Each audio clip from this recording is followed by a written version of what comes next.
Assalamualaikum warahmatullahi wabarakatuh. Perkenalkan, nama saya Widya Lovita Febriana dengan NIM 2110542024 dari jurusan Ilmu Ekonomi Fakultas Ekonomi Universitas Andalas.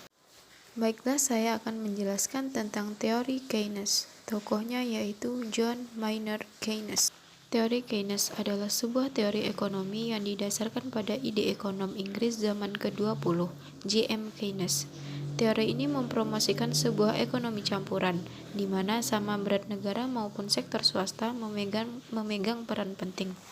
Teori ini menyatakan bahwa tren ekonomi makro bisa mempengaruhi perilaku individu ekonomi mikro, tidak sama dengan teori ekonomi klasik yang menyatakan bahwa anggota ekonomi didasari oleh pengembangan output potensial. Keynes menekankan pentingnya permintaan agregat sebagai faktor utama penggerak perekonomian, terutama dalam perekonomian yang lesu. Keynes berpendapat bahwa kebijakan pemerintah bisa digunakan untuk meningkatkan permintaan pada level makro untuk mengurangi pengangguran dan deflasi. Jika pemerintah meningkatkan pengeluarannya, uang yang beredar di warga akan bertambah, sehingga warga akan terdorong untuk belanja dan meningkatkan permintaannya sehingga permintaan agregat bertambah.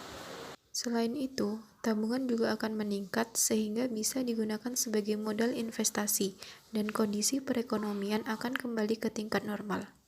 Salah satu kebijakan yang bisa digunakan adalah kebijakan fiskal.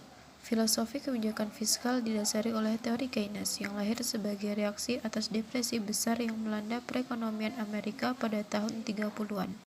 Bagi Keynes, kebijakan fiskal merupakan kebijakan yang paling efektif dalam mempengaruhi jalannya perekonomian, terutama dalam memberantas pengangguran. Kebijakan fiskal adalah kebijakan yang berkaitan langsung dengan perpajakan, penerimaan, utang piutang, serta belanja pemerintah yang bertujuan untuk ekonomi tertentu. Di Indonesia, kebijakan fiskal sudah diterapkan sejak zaman penjajahan Belanda.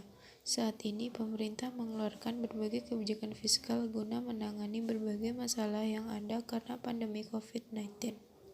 Pada tanggal 31 Maret 2020, pemerintah mengeluarkan kebijakan Perpu Nomor 1 Tahun 2020, kemudian pada tanggal 16 Mei 2020 disahkan menjadi Undang-Undang Nomor 2 Tahun 2020 menjadi kebijakan keuangan negara dan stabilitas keuangan untuk penanganan pandemi COVID-19 dan dalam rangka menghadapi ancaman yang membahayakan.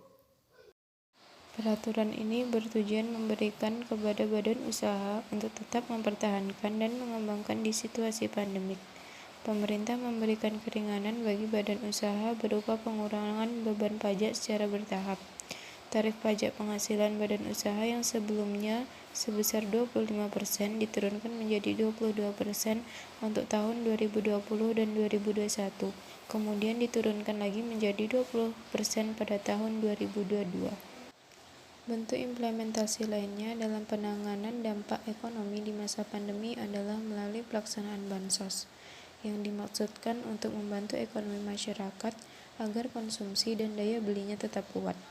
Sayangnya, kebijakan yang telah ditetapkan terdapat beberapa kelemahan, sehingga kebijakan yang ada tidak efektif untuk menangani dampak pandemi pada perekonomian.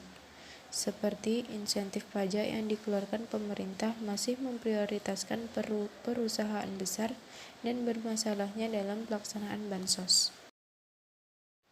Berikut ini adalah tingkat pengangguran di Indonesia di masa pandemi. Akibat pandemi, jumlah pengangguran di Indonesia sempat naik drastis pada tahun 2020, namun saat ini pengangguran mulai turun kembali. Jumlah pengangguran atau tingkat pengangguran terbuka atau TPT pada Agustus 2021 mencapai 6,49% dari jumlah angkatan kerja atau setara dengan 9,10 juta. Jumlah ini lebih rendah daripada TPT pada Agustus tahun 2020. TPT Agustus 2021 mengalami penurunan dibandingkan dengan Agustus tahun 2020. Saat itu, tingkat TPT mencapai 7,07% atau setara dengan 9,77 juta orang. Menurut BPS, tren pengangguran yang menurun sejalan dengan perbaikan ekonomi pada tahun 2020.